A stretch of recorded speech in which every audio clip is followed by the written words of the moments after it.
Hello students, welcome back to my channel, your channel Puneet sir की पाठशाला। और आज लेके आ गए हैं बिल्कुल नया नवेला सा चैप्टर जिसका नाम है electric charges and field, class 12th physics electrostatics है यूनिट का नाम। तो बिना देरी किए इस लेक्चर को शुरू करते हैं। और आज श्री गणेश है इस चैप्टर का लेक्चर नंबर 1। लेक्चर नंबर 1 इसका बहुत इंपॉर्टेंट होने वाला है। यह पूरा का पूरा पुनीत सर की पाठशाला में होगा इस चैप्टर का इंट्रो वीडियो या इंट्रोडक्शन। और पहले चैप्टर को नहीं, चैप्टर के नाम को समझेंगे, फिर चैप्टर के काम को समझेंगे। बच्चों बधाई हो, आप क्लास 12th में आ गए हैं। बहुत लंबी जर्नी, क्लास नर्सरी से लेकर क्लास 12th में आपकी जर्नी जो है वो बहुत ही खूबसूरत रही होगी। और इस जर्नी को भी, फिजिक्स की जर्नी को भी और खूबसूरत बनाने के लिए मैं पुनीत सर आपके साथ कदम से कदम मिलाकर इस पूरी सीरीज को कंप्लीट करना चाहता हूं। साथ में आप लोगों के सहयोग की भी मेरे को आवश्यकता है। सहयोग है आपका अटेंशन इन द क्लास, आपका कमिटमेंट इन द क्लास। आपको प्रॉपर मुझे बताना होगा कमेंट्स के जरिए कि सर हम ये कर रहे हैं, हमें ये प्रॉब्लम आ रही है, एंड डेफिनेटली मैं भी आपके साथ वहां पर खड़ा रहूंगा। तो इस पूरी सीरीज के अंदर जो कि होगी इलेक्ट्रोस्टैटिक्स की, फिजिक्स की क्लास 12th की, मैं आपके साथ बना रहूंगा। आप सभी लोगों को करना क्या है, जो भी मैं बता रहा हूं वो आप लोगों को बहुत प्यार से, मोहब्बत से एक कॉपी और पेन लेकर उतारना होगा। ठीक है, अब क्या बताने वाला हूं मैं, तो इस पूरी सीरीज के अंदर मैं आपसे बात करने जा रहा हूं क्लास 12th की फिजिक्स, जो कि बहुत इंपॉर्टेंट होती है। इस साल भी थोड़ा सा जो क्वेश्चन पेपर था वो थोड़ा सा चैलेंजिंग था। तो हम जो करने वाले हैं वो करने वाले हैं इस पूरे चैप्टर के अंदर पूरा बेसिक ज्ञान, जो भी चैप्टर का होगा, जो भी उस पर्टिकुलर टॉपिक का होगा, उसका पूरा बेसिक मैं बताऊंगा। पूरे बेसिक्स पर हम बात करने वाले हैं। प्लस इसके साथ जो भी थियोरी जुड़ी रहेगी, जो कि आपके बोर्ड लेवल पर आपको काम आएगी, उस थ्योरी के बारे में डिस्कशन करेंगे। प्लस उस थ्योरी से रिलेटेड न्यूमेरिकल्स जो कि हमारे एग्जाम में आ सकते हैं और जो एग्जाम में आ चुके हैं, यानी PYQs। प्लस जेई लेवल के भी क्वेश्चंस हम इस पूरी क्लास के अंदर करेंगे। तो जो बच्चों का जेई लेवल तक का टारगेट है, इस पूरे लेक्चर की सीरीज में आपको बने रहना है। पूरे लेक्चर की सीरीज में मतलब पहला चैप्टर है, बड़ा चैप्टर है, पूरा इंट्रोडक्शन वीडियो बनाना पड़ेंगे। पूरे लगभग 20 एक वीडियोस लगेंगे। मैं कोशिश करूंगा 15 वीडियोस में खत्म कर दूं पहला चैप्टर। तो आप लोगों को इस लेवल को पार करने के लिए मेरा साथ देना होगा। मैं आपके साथ खड़ा हूं। शुरू करें। तो ये पूरी बातें होंगी इस पूरी सीरीज में क्लास 12th की। ठीक है, तो शुरू करते हैं। और हमारे इस लेक्चर में हमारे पास है क्या क्या। देखो, मैंने टारगेट क्या बनाया है। टारगेट बनाया हुआ है कि भैया मैं बताऊंगा आपको पहले तो चार्ज क्या होता है, क्या यूनिट है, कौन सी यूनिट में हम क्या क्या पढ़ने वाले हैं, उसके बारे में जो जो इंपॉर्टेंट डेटा है, इंपॉर्टेंट इंफॉर्मेशन है वो देने वाला हूं। प्लस चार्ज की प्रॉपर्टीज क्या होती हैं, उससे कौन कौन से न्यूमेरिकल आ सकते हैं, क्योंकि प्रॉपर्टीज बहुत इंपॉर्टेंट है बेटा चार्ज की, तो ताकि आप लोग है ना थोड़ा सा कनेक्ट कर सकते हैं चैप्टर के साथ। तो ये बहुत अच्छे से पढ़ना। इसके बाद method of charging, producing charge, कैसे चार्ज को प्रोड्यूस किया जाता है किसी एक पर्टिकुलर न्यूट्रल बॉडी के अंदर। पहले हम समझेंगे कि बॉडीज कौन कौन सी, न्यूट्रल बॉडी होती क्या होता, चार्ज होता क्या। प्लस हम बात करेंगे इस लेक्चर के अंदर होमवर्क की। तो मैं आपको होमवर्क भी दूंगा। अभी शायद हो सकता है मैं यहीं तक पढ़ाऊं आपको। इसके बाद मेथड ऑफ चार्जिंग हम अगले लेक्चर में लेके आए। तो आप लोग कमेंट करते रहना कि सर हमको ये समझ में आया, ये पार्ट में हमको और ये चाहिए, and definitely I will help. Puneet sir की पाठशाला आपके साथ है। शुरू करते हैं और हम बात करते हैं इसके इंट्रोडक्शन की। तो हमारे चैप्टर का नाम क्या है बच्चों? चैप्टर का नाम है इलेक्ट्रिक चार्जेस एंड फील्ड, और ये जो यूनिट है वो है इलेक्ट्रोस्टैट्स की। तो अगर बात करें स्टैटिक इलेक्ट्रिसिटी, इलेक्ट्रोस्टैट्स या इलेक्ट्रोस्टैटिक्स। इलेक्ट्रोस्टैटिक्स होता क्या है बच्चों? It is nothing but the study of charge. अब ये चार्ज कैसे आया वो समझेंगे। पहले क्लास 11th में आपने ग्रेविटेशन पढ़ा था, वो भी एक प्रॉपर्टी थी मैटर की। क्या थी? Property of a matter. जब दो मास के टुकड़े, जो मैटर के दो मास हैं, इनके पास मास होता है m1 एंड m2, और इन दोनों के बीच में कुछ डिस्टेंस है r। तो ये दोनों के पास एक प्रॉपर्टी थी कि they always attract each other with a force, that force is equal to g m1 m2 upon r square. Yes और no? Universal law of gravitation में आपने पढ़ रखा है। तो ये अट्रैक्ट करने की जो प्रॉपर्टी है वो किसकी प्रॉपर्टी है? वो मैटर की प्रॉपर्टी है। यानी मैटर के पास जो मास होता है, दो ऑब्जेक्ट जिनके पास कुछ ना कुछ मास होगा, दे always attract each other with a force, and that force called gravitational force. अब यहां पर इलेक्ट्रोस्टैटिक्स में थोड़ा सा डिफरेंट है, लेकिन इसके कॉन्सेप्ट वही के वही है। अब इलेक्ट्रोस्टैटिक्स क्या है? इलेक्ट्रोस्टैटिक्स यानी इलेक्ट्रॉन यानी चार्ज पार्टिकल की हम स्टडी करने वाले हैं, और स्टैटिक का मतलब होता है एट रेस्ट, यानी study of charge at rest हम बात करने वाले हैं। सो व्हाट इज इलेक्ट्रिक चार्ज अब डिस्कस करेंगे। तो what is electrostatics? It is a branch of physics which is a study of charge at rest. Clear? बहुत बढ़िया। Study of charge at rest. What is charge या what are charges? अब charges होते हैं, दो प्रकार के चार्जेस होते हैं, लेकिन चार्जेस होते क्या हैं? तो आपको यह समझना है कि it is a property of a matter, it is a property of a matter, it is a property of a matter जो कि क्या करेंगे? They will experience some force. ये प्रॉपर्टी जो होती है मैटर की, वो क्या करती है? एक्सपीरियंस करती है। क्या करती है?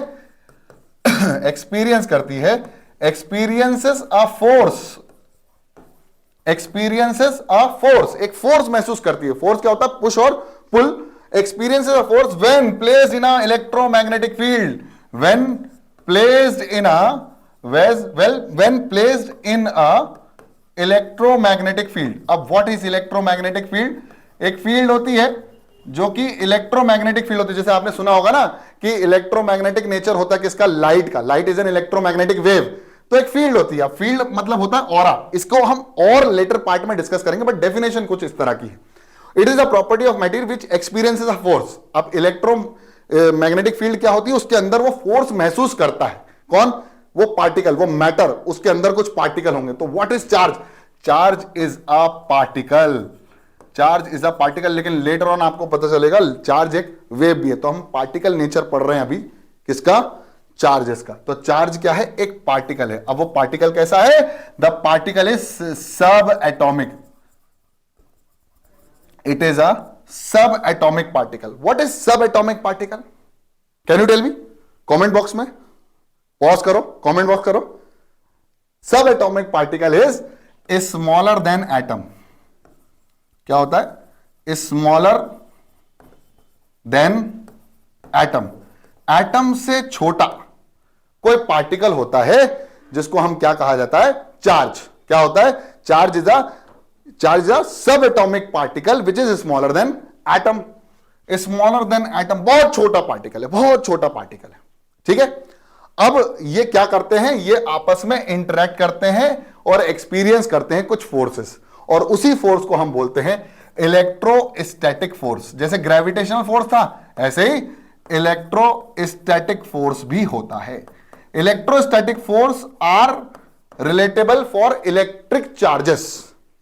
इलेक्ट्रिक चार्जेस आपको पता होगा, दो प्रकार के इलेक्ट्रिक चार्जेस हैं, इलेक्ट्रॉन एंड प्रोटॉन। ठीक है? टाइप्स ऑफ चार्जेस में हम पढ़ेंगे, अभी हमारे पास है स्लाइड के अंदर। तो इतना समझ में आया? It is a sub atomic particle, it is intrinsic property of any charge, मतलब एनी मैटर। मैटर की एक प्रॉपर्टी थी जो दो मासेस को क्या करती थी? अट्रैक्ट करती थी। अब इसी मैटर की एक प्रॉपर्टी और आ गई है जो इन मैटर्स को क्या अट्रैक्ट भी कर रहा है और रिपल भी कर रहा है। यहां पर दो चीजें होंगी।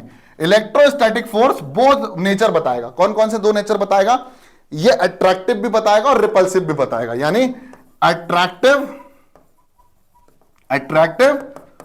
एंड रिपल्सिव नेचर जो होगा वो होगा इन मैटर का। और मैटर के अंदर क्या होगा? कुछ होगा स्मॉलर देन एटम, उसी को क्या बोलते हैं? Charge particle. और चार्जेस क्या होते हैं? ये दोनों एक दूसरे से अट्रैक्ट भी होते हैं और रिपेल भी होते हैं। लेकिन अगर हमने बात करी थी ग्रेविटेशनल फोर्स की, तो ग्रेविटेशनल फोर्स के अंदर दो मास जो थे वो ऑलवेज अट्रैक्टिव थे, वहां पर रिपल्सिव फोर्स नहीं आता था। इसलिए इसकी स्टडी क्या गई? क्या हुआ? दो मैटर को लेके आए, दोनों अट्रैक्ट नहीं हो रहे, इस बार रिपेल हो रहे हैं। तो बोला ये क्या चीज है भाई? ये ग्रेविटेशन से अलग है। इसलिए इसकी स्टडी अलग से की गई और फिर वहां पर थियरी आई चार्जेस की। Is it clear to all of you? What is electric charge? It is sub atomic particle. Atoms क्या होता है? एटम जो कि एक पर्टिकुलर मटेरियल को, एलिमेंट को बनाता है, फिर उनके अंदर सब एटॉमिक पार्टिकल्स होते हैं। जैसे आपने पढ़ा था कि थियरी के अंदर की electrons revolve around the nucleus, nucleus के अंदर प्रोटॉन और न्यूट्रॉन होता है, वही सब चीजें केमिस्ट्री की। क्लियर? बहुत बढ़िया। नेक्स्ट टॉपिक क्या है? How does a body attend any charge? अब फॉर एग्जाम्पल एक बॉडी है जिसके पास चार्ज है ही नहीं, तो उसको हम क्या बोलेंगे? Neutral body. क्या बोलेंगे? Neutral body. अब आपको तो पता ही है कि जो बॉडी एलिमेंट होते हैं वो एटम से मिलकर बनते हैं, और एटम के अंदर क्या होते हैं बच्चों? एटम के अंदर होता है न्यूक्लियस, प्रोटॉन, प्रोटॉन जो होता है वो न्यूक्लियस के अंदर होता है, न्यूट्रॉन भी न्यूक्लियस के अंदर होता है, एंड चारों ओर चक्कर लगाए जाते हैं इलेक्ट्रॉन्स। ठीक है, तो what are charge particle? Generally charge particles are electron and proton which are sub atomic particle. अब बॉडी जो न्यूट्रल बॉडी है वो कैसे चार्जेस को अटेंड करेगी, मतलब कैसे चार्ज उसके अंदर आएगा? इधर इट इज नेगेटिवली चार्ज और इट इज पॉजिटिवली चार्ज, तो चार्ज आएगा कैसे? तो बेसिक बात ध्यान रखना, फिजिक्स के अंदर जो कोई भी बॉडी अगर चार्ज अटेन करती है, चार्ज उसके अंतर्गत आता है या चार्ज ट्रांसफर होता है, तो बिकॉज ऑफ ट्रांसफर ऑफ या लेन देन of electron, because of transfer of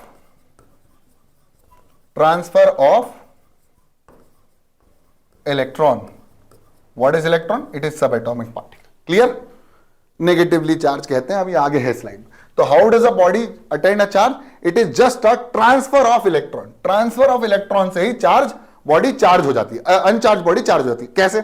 for example मेरे पास एक बॉडी है जो कि न्यूट्रल है। अब आप कोई भी एक न्यूट्रल बॉडी का एग्जाम्पल दे दो, अरे किसी का भी आइटम बोल दो, जैसे फॉर एग्जाम्पल सोडियम। सोडियम जो है, Na जो है, केमिस्ट्री में थोड़ा सा घुस रहे हैं, सोडियम जो है वो एक न्यूट्रल बॉडी है। आपने पता है कि number of electrons and number of protons are बराबर। तो फॉर एग्जांपल अगर मेरे पास दो पॉजिटिव और दो नेगेटिव चार्जेस है तो this is called neutral body. अब मेरे को एक बात बताओ, अगर इसमें से इलेक्ट्रॉन निकाल दिए जाए तो इसमें क्या बचेगा? इसमें नंबर ऑफ प्रोटॉन्स की संख्या बढ़ जाएगी, यानी ये कौन सी बॉडी हो जाएगी? ये पॉजिटिवली चार्ज हो जाएगी। इसका सिंपल सा मतलब है कि चार्ज का ट्रांसफर होना मतलब इलेक्ट्रॉन का ट्रांसफर होना, और तभी कोई बॉडी को मैं चार्ज कर सकता हूं। That's it.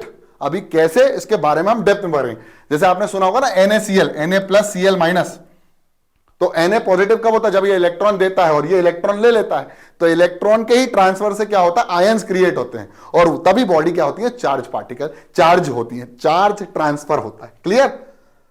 चलिए, बहुत बढ़िया। अब है what are the types of charges, जो मैं इतनी देर से बोल रहा था वो अब लिखने वाला हूं, और आप भी कॉपी में लिख सकते हैं। ठीक है, तो पहले the types of charges. There are two types of charges, that is proton and electron. Electron and proton are different types of charges, that is two different types of charges. Proton is considered to be a positively charged particle. It is considered to be a positively charged particle. ये एक particle है, we are dealing with particle nature of electron and proton, तो ये एक positively charged particle है। Clear? And what about electron? It is said to be negatively charged particle. It is said to be negatively charged particle. Clear? Proton कैसा है? Positively charge particle, और electron कैसा है? Negatively charge particle. Clear? These both are sub atomic. Sub atomic का मतलब क्या होता है? These both are sub atomic particle which is known as smaller than atom, smaller than atom. Clear? अभी इसकी छोटी छोटी बातें ये भी बताऊंगा कि इसके अंदर चार्ज कितना होता है। एक्चुअली इसमें पॉजिटिवली चार्ज पार्टिकल में दोनों में ही जो मैग्नीट्यूड होता है वो होता है 1.6 इंटू 10⁻⁻19। जो मैग्नीट्यूड ऑफ चार्ज होता है इसके अंदर वो होता है 1.6 इंटू 10⁻⁻19, और कूलाम इसकी जो यूनिट होती है। ठीक है, आगे हम कूलाम्स लॉ भी पढ़ेंगे। तो कूलाम जो है उसको यूनिट है, that is represented by capital C। Clear? तो coulomb is the unit of charge. What are different types of charges? That is proton and electron. Clear? अभी हम इसके बात करेंगे यूनिट की। यूनिट क्या होती है? Unit is coulomb. Coulomb is the unit of charge. ठीक है, और इसका डायमेंशनल फॉर्मूला क्या होता है वो भी आपको पता होना चाहिए। आपने क्लास 10th में पढ़ा था एक फॉर्मूला जिसका नाम था करंट का। Current is equal to total charge upon time, and total charge is equal to I into T. अब इन दोनों के डायमेंशंस लिख दो। I का डायमेंशन होता है A और इसका होता है T, और इसको लगा दो डब्बे में बंद। यानी Q का जो डायमेंशन यानी चार्ज का जो डायमेंशनल फॉर्मूला होता है वो होता है m0 L0 A1 T1। Clear? AT is the dimensional formula for charge. Clear? Charge के डायमेंशंस जो हैं वो ये हैं। क्लियर, समझ में आया? और भी यूनिट्स होती हैं चार्ज की, जो कि होती है स्टैट कूलम, जो कि एक्चुअली में हमारी सीजीएस यूनिट होती है स्टैट कूलम, और एक फराडे भी होती है। 1 फराडे इज इक्वल टू 96500 और कूलम, और 1 कूलम के अंदर 3 × 10⁹ स्टैट कूलम्स होते हैं। जैसे स्पीड, इसको याद कैसे कर सकते हो? स्पीड ऑफ लाइट से। स्पीड ऑफ लाइट कितनी थी? 3 × 10⁸ मीटर पर सेकेंड होती थी ना, तो बस मैं 8 की जगह 9 कर दो, 3 × 10⁹ स्टैट कूलम। ठीक है, एक कूलम के अंदर इतने स्टैट कूलम्स होते हैं। Clear? So what is the unit of charge? Unit of charge is coulomb, और एक कूलम के अंदर 3 × 10⁹ स्टैट कूलम्स होते हैं, और एक फराडे के अंदर 96500 कूलम्स होते हैं। मतलब बड़ी यूनिट जो है वो फराडे है, फिर उसके बाद है कूलम, फिर उसके बाद है stat coulomb. Clear? So what is unit of charge? Coulomb. Dimension क्या है? 80, यानी m0 l0 a1 और t1। क्लियर? बहुत बढ़िया। अब बात करते हैं प्रॉपर्टीज की। तो पहली प्रॉपर्टी जो होती है चार्ज, अब ये आ गया इंपॉर्टेंट बात, प्रॉपर्टी क्या होती है? What is property of charge? Charge is a, पहली property, charge is scalar quantity. What is scalar? Which doesn't follow vector law of addition. अब व्हाट इज स्केलर क्वांटिटी, इसको समझने के लिए आप एग्जांपल लो। फॉर एग्जांपल मेरे पास ये body है, ठीक है। अब मेरे पास इस बॉडी के अंदर 1 कूलम ये है, 2 कूलम ये, वो for example this is a system, एक सिस्टम है। सिस्टम मतलब एक कमरा है, समझ लो। उस कमरे में कुछ चार्जेस बैठे हुए हैं, उन चार्जेस के ऊपर 1 कूलम, 3 कूलम, 4 कूलम ऐसे, और ये 5 कूलम है, ठीक है। ऐसे चार्ज बैठे हुए हैं। अब मैंने कहा इस पूरे कमरे के अंदर या इस पूरे सिस्टम के अंदर कितने चार्जेस हैं, तो कितने चार्जेस होंगे, तो टोटल चार्ज जो होगा वो टोटल चार्ज क्यू टोटल। हाँ, एक बात और मैं बताना भूल गया आपको, ये जो चार्ज है इसको रिप्रेजेंट करते हैं क्यू से। क्लियर? ये आपने अभी इसके फॉर्मूले में भी देख लिया था, charge is represented bye Q, capital Q, ठीक है। और इसका जो टोटल चार्ज होगा वो कितना होगा, Q1 plus Q2 plus Q3, है ना। तो इसका मतलब हम इसको स्केलरली ऐड और सब्ट्रैक्ट कर रहे हैं। यहां हमें डायरेक्शन से कोई लेना देना नहीं है कि इसका मुंह उधर है, इसका मुंह उधर है, हमें कोई मतलब ही नहीं है। इसका मतलब doesn't follow any vector law of addition, और किसी भी चीज को वेक्टर लॉ से अगर हम फॉलो नहीं कर रहे तो it is a scalar quantity, it is a scalar quantity. हालांकि current is a tensor quantity, current is a tensor quantity, current is charge upon time. हमने अभी फॉर्मूला लिखा I is equal to Q upon T. तो current जो है वो tensor quantity है, but charge is a scalar quantity which doesn't follow any vector law of addition. Clear? अब second जो प्रॉपर्टी आती है वो बहुत इंपॉर्टेंट होती है, जो अभी मैंने बताई थी कि charge can be transferred from one body to another body. What is charge is transferable. अगर मेरे पास कोई बॉडी है, आपने देखा होगा कि जैसे आप ठंड के दिनों में जब कंबल अगर ओढ़ते हैं तो आपके सर से जब कंबल फ्रिक्शन होता है, अभी हम ये बात करेंगे how charge is transferred, but charge is transferred is a property. तो चार्ज ट्रांसफर कैसे होता है, वो फ्रिक्शन होता है, इंडक्शन होता है, और डायरेक्ट कॉन्टैक्ट भी होता है। उसमें अर्थिंग का कॉन्सेप्ट भी हम पढ़ेंगे, बहुत बढ़िया। तो अगर चार्ज इज ट्रांसफरेबल है तो चार्ज ट्रांसफर कैसे होगा, एक बॉडी से दूसरी बॉडी में, वो डिफरेंट मेथड होंगे। चार्ज इज ट्रांसफरेबल, तो चार्ज ट्रांसफर कैसे होता है, ट्रांसफर ऑफ इलेक्ट्रॉन। तो चार्ज जो होता है वो ट्रांसफर होता है इलेक्ट्रॉन से। क्लियर? मेरी बात समझ में आई? व्हाट आई एम सेइंग कि चार्ज जो होता है वो due to the transfer of electron from one body to another body. अब there are different types of method, but transferable is the property in which charge is transfer and due to the transfer of electron, transfer of electron. अब आप बोलोगे sir electron ही transfer क्यों करते हैं, proton क्यों नहीं करता। तो इसमें थोड़ी सी केमिस्ट्री अगर आपको पता हो तो आपको पता था कि जो न्यूक्लियस है उसके अंदर कौन बैठा रहता है, उसके अंदर बैठा रहता है प्रोटॉन, और चारों ओर चक्कर लगाते हैं, बाउंडेड होते हैं विद द न्यूक्लियस, कौन, इलेक्ट्रॉन। और जो सबसे आखिरी वाला इलेक्ट्रॉन होता है वो सबसे कम फोर्स से बाउंड होता है, किससे, न्यूक्लियस से। तो भाई जो सबसे ऊपर वाली लेयर पे होगा सबसे पहले वही तो गायब होगा। अगर हाँ न्यूक्लियस टूट गया, प्रोटॉन बाहर निकल गया, तो इसमें बहुत अमाउंट ऑफ एनर्जी रिलीज करती है। और आप पढ़ोगे इसको अगले कुछ चैप्टर्स के बाद, लास्ट के कुछ चैप्टर्स में, जिसका नाम है एटम एंड न्यूक्लियाई, और वहां आप पढ़ने वाले हो एक एनर्जी के या एक फिजन के बारे में और फ्यूजन के बारे में, जो कि होता है न्यूक्लियर फिजन और न्यूक्लियर फ्यूजन। तो वहां हम बात करेंगे न्यूक्लियस भी ब्रेक होता है। अब भाई न्यूक्लियस ब्रेक करने के लिए बहुत ज्यादा एनर्जी लगेगी, लेकिन ट्रांसफर ऑफ चार्ज जो है वो कम एनर्जी में भी काम करता है, इसलिए इलेक्ट्रॉन बाहर होता है, बाउंडेड नहीं होता न्यूक्लियस से। इसलिए चार्ज में जो ट्रांसफर होता है वो कौन होता है, इलेक्ट्रॉन होता है, प्रोटॉन नहीं होता। यह बात लिख लेना आप। और एक और रीजन है, एक और रीजन है वो जो अगली स्लाइड में है। अगली स्लाइड में जो है वो है charge is always associated with mass. What is mass? आपको पता है, it is a fundamental property of a matter. इसका मतलब एक चार्ज अगर है तो उसके पास भी ये फंडामेंटल चीज होना चाहिए जो कि मास होता है। यस, तो charge is always associated with mass, और मास ऑफ इलेक्ट्रॉन और मास ऑफ प्रोटॉन दोनों ही है, हमने डिटेक्ट कर लिए हैं। 9.11 into 10 to the power minus of 31 kg, ठीक है। और केमिस्ट्री में आपने ये वाली टर्म पढ़ी होगी 1.6 into 10 to the power minus of 27 kg, जिसको हम 1 AMU भी कहते थे, एटॉमिक मास यूनिट, ठीक है। Mass of proton is said to be atomic mass unit, क्योंकि इसका मास बहुत ज्यादा होता है as compare to electron. Electron का मास कम होता है, प्रोटॉन का मास ज्यादा होता है। Mass of proton is greater then mass of electron, इसको बोलते हैं 1 AMU, atomic mass unit, chemistry में पढ़ा होगा आपने। इतनी पिक्चर क्लियर है? इसका मतलब यह है कि चार्ज के पास मास होगा ही होगा। अब एक सवाल का जवाब दो, अगर एक बॉडी न्यूट्रल है और उसके अंदर कुछ चार्ज बाहर से अंदर आए हैं, या इसी बॉडी से कुछ चार्ज अंदर से बाहर गए हैं, तो मेरा सवाल का जवाब यह है, सवाल पहले यह है कि क्या किसी बॉडी के अंदर चार्ज के ट्रांसफर से मास में परिवर्तन आएगा, हां या ना में उत्तर देना। और यह रहा सवाल सर, यह रहा सवाल है, if a neutral mass is given charge, एक न्यूट्रल मास, एक न्यूट्रल बॉडी को क्या दिया जाए, चार्ज दिया जाए, then there will be any change in mass, yes और नो? तो इसका आंसर है yes, 100% there will be any change, because mass जो है, चार्ज जो है वो एसोसिएटेड है किसके? मास से। यानी अगर चार्ज ट्रांसफर हुआ तो अल्टीमेटली उसके पास क्या है? मास, और मास भी क्या होगा? ट्रांसफर। क्लियर? अरे क्लियर, हाँ या ना में उत्तर दो। अरे हाँ सर, बिल्कुल सही।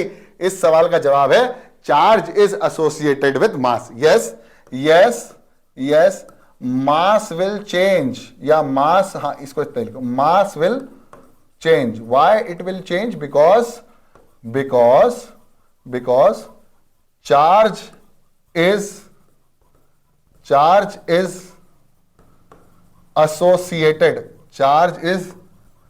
associated with मास। अब एक सवाल, ये सवाल बहुत तगड़ा है, ये आ भी सकता है, आपको लिख लेना इसको। अब एक सवाल है कि क्या मास एसोसिएटेड है चार्ज से? क्या मास एसोसिएटेड है चार्ज से? अब किसी बॉडी के पास मास है तो क्या जरूरी है उसके पास चार्ज भी होगा? एक एग्जांपल अभी बता चुका हूं, नाम भी लिया था मैंने। आपको पता होगा न्यूक्लियस के अंदर प्रोटॉन होता है, न्यूक्लियस के अंदर प्रोटॉन होता है, और न्यूक्लियस के बाहर कौन होता है? इलेक्ट्रॉन। लेकिन न्यूक्लियस के अंदर एक और चीज होती है जिसका नाम है न्यूट्रॉन। और अगर आप लोगों को थोड़ा भी याद हो तो न्यूट्रॉन का जो मास होता है वो equal to mass of proton होता है, जो कि होता है 1.6 into 10 to the power minus of 27 kg के, जो कि होती है 1 AMU। लेकिन एक खूबसूरत बात बता दूं, ये चार्जलेस बॉडी है, this is not a charge body, या ये चार्ज ही नहीं है। सिंपल सी बात है, neutron is a particle only having some mass but not charge. But as far as proton is concerned, proton के पास मास भी होता है और चार्ज भी होता है, इलेक्ट्रॉन के पास मास भी होता है और चार्ज भी होता है। यानी charge is associated with mass, but it is not compulsory that mass is always associated with charge. Neutron अलग चीज है, न्यूट्रल बॉडी अलग है। अब आप बोलोगे सर न्यूट्रल और न्यूट्रॉन में क्या डिफरेंस है? भाई न्यूट्रल का मतलब यह है कि जो अंदर जो चार्ज है, फॉर एग्जांपल मैंने कहा यहां पर एक इलेक्ट्रॉन है और एक प्रोटॉन है। अभी आपको बताया इलेक्ट्रॉन और प्रोटॉन दोनों पर ही सेम मास होता है, सेम चार्ज होता है। कैसे? अरे बताया था ना, जो प्रोटॉन जो होता है, प्रोटॉन के पास चार्ज कितना होता है? प्लस का 1.6 into 10 to the power minus 19 coulomb. Yes और नो? Yes sir. और इलेक्ट्रॉन पर भी जो चार्ज होता है वो होता है माइनस का 1.6 into 10 to the power minus 19 coulomb. अभी NaCl का एग्जांपल ये था, Na is neutral body but it is consisting of both electron and proton. इसका मतलब यह है that if a body is having equal number of proton and electron, मतलब number of electrons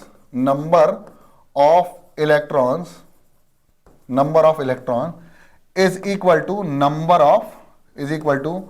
number of proton। अगर number of proton और number of electrons अगर बराबर हैं, in the sense we can say that that body is a neutral body, a neutral but not a neutron. Neutron is a particle, it is different thing. Clear? Neutral body हो जाएगी जिसमें number of electron and number of proton will be same. अब अगर same हो गया तो इन दोनों को, अगर फॉर एग्जांपल दो प्रोटॉन है और दो ही इलेक्ट्रॉन है, तो इलेक्ट्रॉन पर भी चार्ज सेम है, प्रोटॉन पर भी चार्ज सेम है, दोनों को ऐड करेंगे तो नेट जो आएगा वो कितना आएगा? 0. यानी अगर कोई बॉडी न्यूट्रल है तो नेट चार्ज कितना है उस पर? बोल सकते हो net charge is considered to be 0. It will be 0 100%. दोनों ऐड हो जाएंगे ना. एक अरे यार -1 + 1 कितना हो जाएगा? 0 हो जाएगा ना. एक पे पॉजिटिव है एक पे नेगेटिव है, दोनों को ऐड करोगे तो नेट कितना आएगा? 0. तो अ neutral body having equal number of protons and electron and therefore net charge will be 0, therefore it the body will be neutral. But neutron is a different thing. Neutral body having charge, having mass 100%. Neutron having mass only, not charge. Neutron is a particle, it is a different thing. ठीक है, clear? तो if a neutral body given mass, then 100% the mass will be given charge, then the mass will change because charge is associated with mass. Clear? Next question is next property is a very important property. अब property क्या है वो सुन लो. Charge is quantized यानी fixed. अब इसको समझने के लिए मैं एक एग्जांपल से आपको समझाने वाला हूं. क्वांटाइजेशन ऑफ चार्ज क्या होता है. मुझे एक बात बताओ, बिल्कुल स्टेप बाय स्टेप चलूंगा, चिंता मत करना. मैंने कहा कि एक इलेक्ट्रॉन पर कितना चार्ज होता है? सर होता है 1.6 इंटू 10⁻⁻19 कूलम. ठीक है, वो भी माइनस का. मैंने कहा मेरे पास दो इलेक्ट्रॉन है तो कितना होगा? सर ये होगा 2 इंटू -1.6 इंटू 10⁻⁻19 कूलम. यस और नो? मैंने कहा अगर मेरे पास 3 इलेक्ट्रॉन है तो कितना होगा? सर 3 माइनस का इंटू 1.6 इंटू 10⁻⁻19 कूलम. यस और नो? मैंने कहा 4 इलेक्ट्रॉन है तो माइनस का 4 इंटू 1.6 इंटू 10⁻⁻19 कूलम. यस और नो? मैंने कहा मेरे पास 5 प्रोटॉन है. अब यहां इलेक्ट्रॉन थे तो इसमें E माइनस कर दो इसको और इसको प्लस कर दो क्योंकि प्रोटॉन है. तो 5 प्रोटॉन है तो मैंने कहा सर ये होगा 5 इंटू, और चार्ज ऑफ प्रोटॉन और इलेक्ट्रॉन का तो सेम है, बस मैग्नीट्यूड का सेम है और चार्ज का नेगेटिव पॉजिटिव पोलैरिटी अलग अलग है. तो ये हो गया 1.6 इंटू 10⁻⁻19 कूलम. यस और नो? अब मैंने कहा कि एक बॉडी के पास n नंबर ऑफ चार्ज है. क्या है? n number of charge. मैंने कहा n प्रोटॉन्स है, n number of protons. For example number of charge particle कर लो, पॉजिटिव नेगेटिव छोड़ दो. Number of charge particles is n. कितना है? n है. और वो एक ही प्रकार के हैं. ये मत सोचना कि सर एक पॉजिटिव है और एक नेगेटिव है, ऐसा नहीं है. मैंने कहा n number of charge particle है जो कि सेम है, इधर इट इज पॉजिटिव और नेगेटिव. तो मैंने कहा उस पर्टिकुलर पूरी बॉडी पर टोटल चार्ज कितना होगा? तो total charge is represented bye Q. तो टोटल चार्ज कितना होगा जरा बताओ. Sir number of charge particle multiplied by 1.6 into 10⁻⁻19, और ये जो पूरा आंसर आएगा वो आएगा कूलम्स में. यस और नो? यस और नो? यस सर, बिल्कुल सही. अब मैंने कहा वो पॉजिटिव भी हो सकते हैं और मैंने कहा वो नेगेटिव भी हो सकते हैं. यानी Q is equal to ±n into 1.6 into 10⁻⁻19 coulomb. और व्हाट इज 1.6 इंटू 10⁻⁻19? यहां ध्यान से देख लेना. 1.6 into 10⁻⁻19 is equal to charge on electron और प्रोटॉन. तो हम बोलते हैं charge on electron. 1.6 into 10⁻, magnitude यहां पर लिख लेना भले, it is nothing but the magnitude of charge on 1 electron. हम प्रोटॉन भी लिख सकते हैं लेकिन हम जनरल लिखते हैं इलेक्ट्रॉन क्योंकि ट्रांसफर ही इलेक्ट्रॉन का होता है. क्लियर? तो what is this 1.6 into 10⁻⁻19 and represented by E. तो can we write total charge in a body is equal to ±NE? Yes और नो? हाँ या ना में उत्तर दो. And this is the mathematical equation of quantization of charge which is fixed. Clear? यानी charge fix होगा. चार्ज क्या होगा? फिक्स होगा. चार्ज फिक्स कैसे होगा भैया? मेरे को पता है कि कितने इलेक्ट्रॉन यानी कितने चार्ज पार्टिकल हैं, उसको मल्टीप्लाई कर दो 1.6 इंटू 10⁻⁻19 से. यानी किसी भी बॉडी के अंदर, अगर मैंने कहा एक बॉडी है उसके अंदर E/2 चार्ज होगा, पॉसिबल ही नहीं है, पॉसिबल ही नहीं है कि E/2 हो, क्योंकि चार्ज फिक्स है, इलेक्ट्रॉन से 2 कम या 2 टाइम्स कम है ही नहीं, 1/2 होना, आधा चार्ज नहीं हो सकता। क्यों? क्योंकि smallest independent charge is electron, smallest independent charge जो अवेलेबल है अभी मार्केट में वो है charge is equal to charge on electron. सबसे छोटा वही है, चार्ज ऑन इलेक्ट्रॉन। इससे भी छोटे हैं लेकिन इंडिपेंडेंट नहीं है, क्वार्क्स जो है, अब क्वार्क्स और डॉन क्वार्क्स, इसका है कॉन्सेप्ट, अगर आप कमेंट करेंगे तो मैं उसको भी बता दूंगा अगले लेक्चर में, ठीक है। तो ये है स्मॉलेस्ट इंडिपेंडेंट जो भी किसी भी चार्ज पर है वो चार्ज ऑन 1 इलेक्ट्रॉन है, that is E, that is equal to 1.6 into 10⁻⁻19 coulombs. और इसको नंबर ऑफ इलेक्ट्रॉन से मल्टीप्लाई कर दो तो charge on a particular body आ जाएगा। Is it clear to all of you? मतलब इसका सिंपल सा है, आप एक क्रिकेट मैच खेल रहे थे, क्रिकेट मैच खेलते खेलते आपकी आधी इनिंग की आखिरी बॉल पे एक बॉल किसी ने घुमा दी। अब आपको आधा मैच कंप्लीट करना है। आधा मैच कंप्लीट करने के लिए कितनी बॉलें लगेंगी? एक बॉल या आधी बॉल? आधी बॉल। क्या सर टेनिस की बॉल काट के लेके आएंगे? अबे हो ही नहीं सकता ना, एक ही बॉल लगेगी ना। तो चार्ज बॉल इज क्वांटाइज्ड, एक होगी दो होगी, ढाई तो नहीं हो सकती ना। क्लियर? समझ में आ गया, बहुत बढ़िया। जैसे हम बच्चों का हाफ टिकट ले लेते हैं, वो बच्चा तो एक ही है ना, पॉपुलेशन में आधा थोड़ी खिलाता है। मेरे घर में एक बेटी हुई है अभी, ठीक है, तो उसका हमने जब पॉपुलेशन में नाम जोड़ा तो आधा थोड़ी जुड़ा होगा, एक ही जुड़ा होगा ना, चाहे वो कितनी भी छोटी हो या कितनी बड़ी हो। क्लियर? क्वांटाइज्ड, एक होगा दो होगा, ढाई नहीं हो सकता। क्लियर? ये तो हो गया हमारा। नेक्स्ट प्रॉपर्टी जो है, अरे नेक्स्ट क्वेश्चन है, चलो अब देखते हैं। ये होमवर्क कर लो, ये होमवर्क कर लो। मैं आपको एक हिंट देता हूं, ये जो प्रॉपर्टी होगी वो क्वांटाइजेशन ऑफ प्रॉपर्टी से सॉल्व होगा। Which of the following charge is not possible, ये कूलम्स में ध्यान रखना, ठीक है। Which of the following charge is not possible. अब किसी भी बॉडी के अंदर कौन कौन सा चार्ज पॉसिबल है? ये वाला चार्ज पॉसिबल है क्या? ये वाला चार्ज पॉसिबल है क्या? ये वाला चार्ज पॉसिबल है क्या? ये वाला चार्ज पॉसिबल है या नहीं? तो इसको बताने के लिए सिंपल सा एक काम करना है। आपको टोटल चार्ज कितना गिवन है? ये टोटल चार्ज है 1.6 इंटू 10⁻⁻19 का कूलम, ठीक है। इसको किसके बराबर कर दो सर? Ne के बराबर कर दो। Ne is equal to 1.6 into 10⁻⁻19। आपको E की वैल्यू पता है सर, E होता है 1.6 इंटू 10⁻⁻19 बराबर 1.6 इंटू 10⁻⁻19, 10 की पावर 19, 10 की पावर 1.6 से 1.6 से आंसर आएगा n बराबर 1, और n की वैल्यू 1 है, इसका मतलब it is possible. Yes it is possible. ऐसे ही सेकंड चेक कर लो सर, सेकंड वाला चेक करवा देता हूं। 1.6 इंटू 10⁻⁻18 बराबर Ne, n multiplied by E 1.6 into 10⁻⁻19। Clear? 1.6 से 1.6 कैंसिल, n बराबर नीचे आएगा 10 की पावर -18 अपॉन 10 की पावर -19। यस और नो? यस और नो? Yes sir. 10 की पावर -19 ऊपर गया +19, यानी 10 की पावर -18 इंटू 10 की पावर +19, +19 -18 इज इक्वल टू 10 की पावर 1, n बराबर 10। It is possible. Yes sir, n की वैल्यू 10 पॉसिबल है। 1 2 3 4 it is possible. Yes it is possible. ठीक है, अब सेकंड चेक थर्ड चेक कर लो और फोर्थ चेक कर लो। मेरे ख्याल से दोनों पॉसिबल नहीं निकलेंगे, ठीक है। आप चेक कर लो, क्योंकि मुझे दिख रहा है यहां पर 4.5 कंप्लीटली डिविजिबल नहीं है 16 से, 1.6 से, और ये -20 जब आएगा तो ये +19 से आएगा 10 की पावर -1 और 1/10, यानी n की वैल्यू 1/10 कभी नहीं हो सकती। 1/10 कभी नहीं हो सकती। क्यों? क्योंकि हमने बताया अभी नंबर ऑफ चार्ज पार्टिकल जो होंगे वो 1 2 3 4 में ही होगा, है ना, 1 2 3 4, n की वैल्यू 1 2 3 4 ही होगी। इसका मतलब ये है the total charge in the body, the total, इसको स्टेटमेंट में कैसे लिखेंगे? Total charge in a body, क्यों क्या है?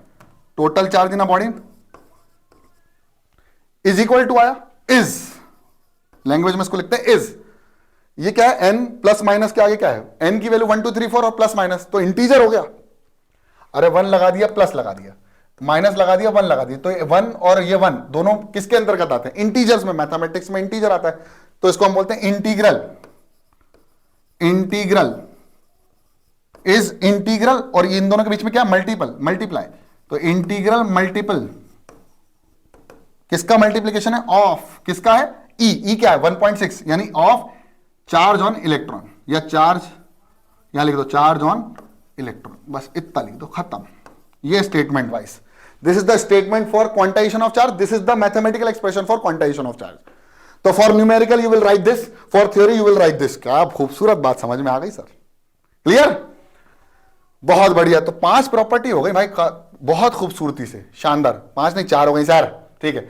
ये वाला क्वेश्चन भी हो गया, ये दोनों आंसर होंगे आपके। अब बात करते हैं अगली, और जो कि इंपॉर्टेंट है, आपको बचपन से ही पढ़ा दी जाती है, और इसी की वजह से हमें एक नया चैप्टर पढ़ना पड़ा, क्योंकि आपको पता था कि मैटर की एक प्रॉपर्टी थी जो कि एक दूसरे को हमेशा क्या कर रहे थे, अट्रैक्ट कर रहे थे। लेकिन कभी कभी ऐसा हुआ कि रिपल्शन भी हुआ, और जब रिपल्शन हुआ तो हमने कहा बाबा ये ग्रेविटेशन है ही नहीं, क्योंकि ग्रेविटेशन में ऑलवेज फोर्स ऑफ अट्रैक्शन होता है। यहां आया रिपल्शन, और यहीं आई एक नई प्रॉपर्टी जो कि है इलेक्ट्रोस्टैटिक्स, यानी इलेक्ट्रिक चार्जेस की। समझ में आया, बहुत बढ़िया। इंटरेक्शन, तो इंटरेक्शन 2 प्रकार से हो सकता है, एक होता है रिपल्शन, एक होता है रिपल्शन, और एक होता है अट्रैक्शन। क्लियर? तो कौन कौन से चार्जेस आपस में अट्रैक्ट करते हैं और कौन कौन से चार्जेस आपस में रिपेल करते हैं, ये समझना है। रिपेल करने के लिए दोनों ही सेम होना चाहिए, पॉजिटिव पॉजिटिव और नेगेटिव नेगेटिव, यानी दोनों चार्जेस लाइक होना चाहिए। Like charges repel each other, like charges repel each other and unlike charges attract each other, यानी एक पॉजिटिव एक नेगेटिव होना चाहिए, या एक नेगेटिव एक पॉजिटिव होना चाहिए। तो यहां आएगा unlike charges, unlike charges attract each other. क्या बात समझ में आई आप लोगों को मेरी?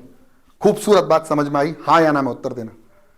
नेक्स्ट है इंटरेक्शन के बाद है चार्ज इज इनवेरिएंट। अब ये थोड़ा सा क्या है, आप लोगों को थोड़ा सा रिलेटिविटी की थ्योरी पढ़नी पड़ेगी, थ्योरी ऑफ रिलेटिविटी।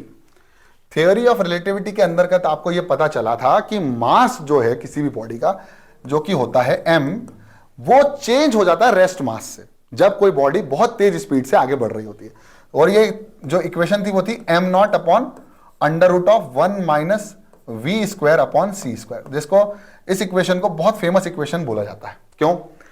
m0 है रेस्ट मास और m है उस पर्टिकुलर ऑब्जेक्ट का मास जब वो वेलोसिटी v से जा रही है, और c है speed of light. Speed of light is 3 into 10⁸ metre per second. और जब किसी ऑब्जेक्ट की बहुत तेज स्पीड होती है तो उसका मास क्या होता है? चेंज, उसका मास हो जाता है चेंज। हालांकि नॉर्मल स्पीड में 200 किलोमीटर प्रति घंटे की रफ्तार, 500 किलोमीटर प्रति घंटे की रफ्तार से भी कोई मास में चेंजेस नहीं आ सकता according to this equation. But अगर उसकी कंपैरिजन हो गया स्पीड ऑफ लाइट से, comparison of speed of light से, तो यहां पर उसके मास में परिवर्तन आ सकता है या आता है। बट चार्ज के केस में ऐसा नहीं है। मैंने कहा एक इलेक्ट्रॉन पे चार्ज होता है 1.6 इंटू 10⁻⁻19। इलेक्ट्रॉन है तो सब नेगेटिव लगा दो, बहुत खूबसूरत। कूलाम है, इसकी यूनिट लिख दो। अब इसको मैंने स्पीड ऑफ लाइट से भगा दिया, यानी इसको तेज भगाया। अब वो इलेक्ट्रॉन जो है वो ये है, और इसको मैंने बहुत तेज स्पीड से वी या सी से ही भगा दिया, सी से बहुत तेज दौड़ाया, तो भैया इसका चार्ज चेंज नहीं होगा, चाहे कितने भी तुम स्पीड उसको तेज कर दो। यानी charge is invariant, mass is variant. ये डिफरेंस है मास और चार्ज में। क्लियर?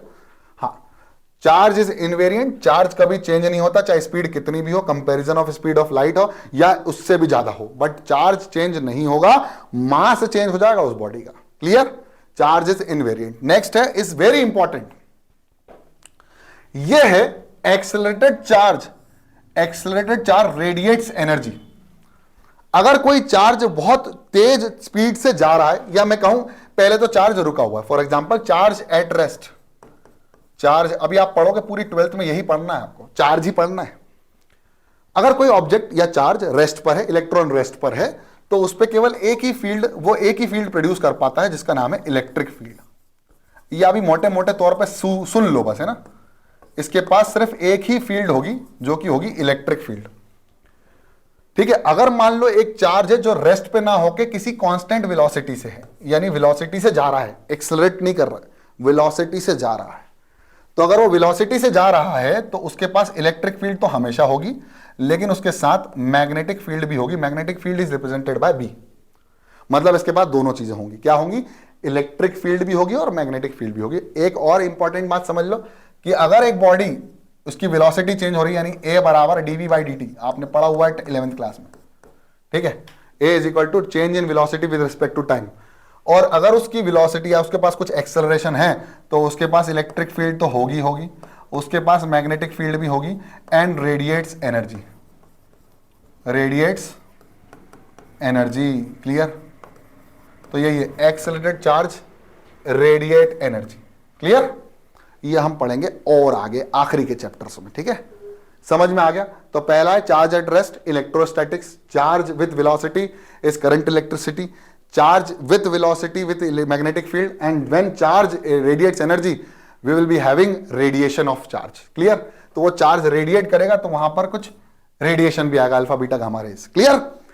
और आखिरी मेरी favourite property conservation of charge. Charge can neither be created nor be destroyed but it can transfer from one body to another body. बहुत खूबसूरत definition, सबको याद आ जाती है, बट इसका असली मतलब क्या है? Conservation of charge, conservation of charge.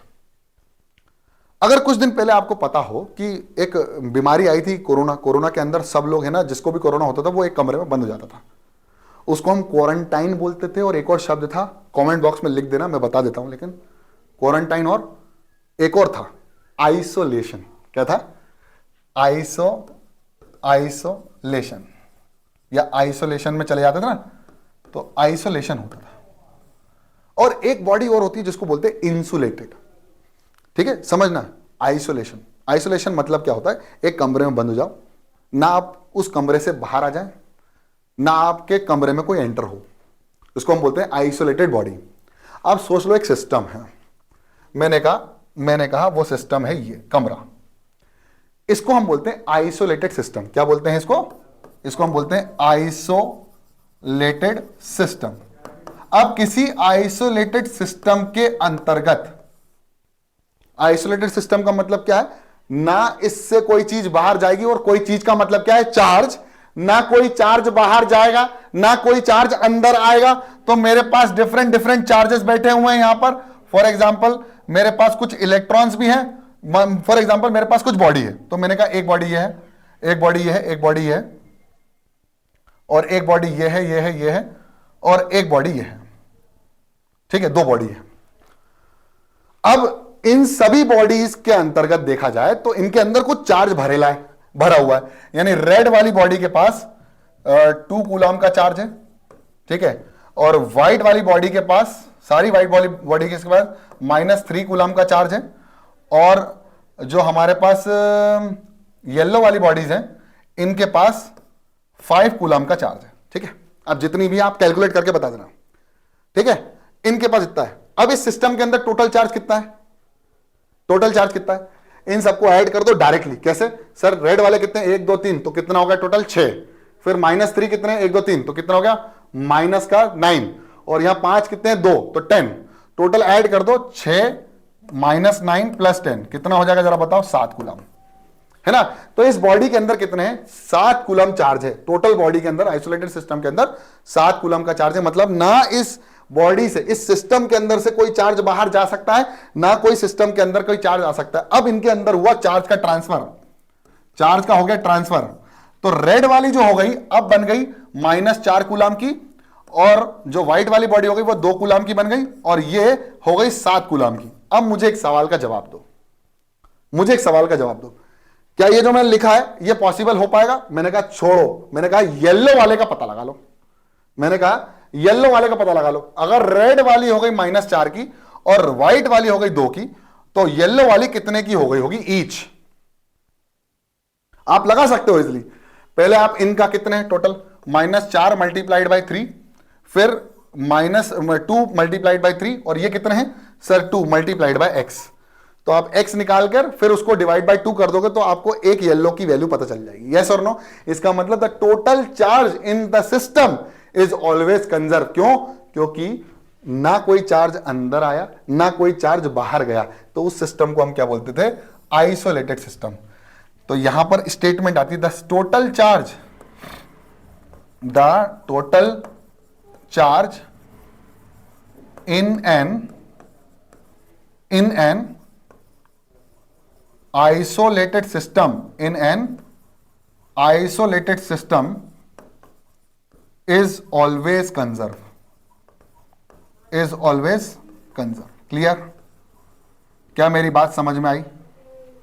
The total charge in an isolated system is always conserve, और यही है हमारी प्रॉपर्टीज ऑफ चार्ज। क्लियर?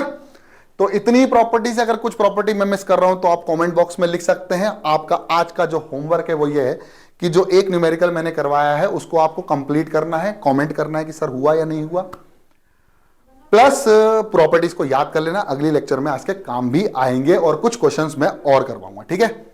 तो इस लेक्चर में इतना ही। आई होप आपको लेक्चर समझ में आ गया। ज्यादा बड़ा तो नहीं बना, आप भी बता दो कितना बड़ा बनाना है। मिलते हैं अगली क्लास में, तब तक के लिए पढ़ते रहो, बढ़ते रहो, देखते रहो पुनीत सर की पाठशाला। जय हिंद।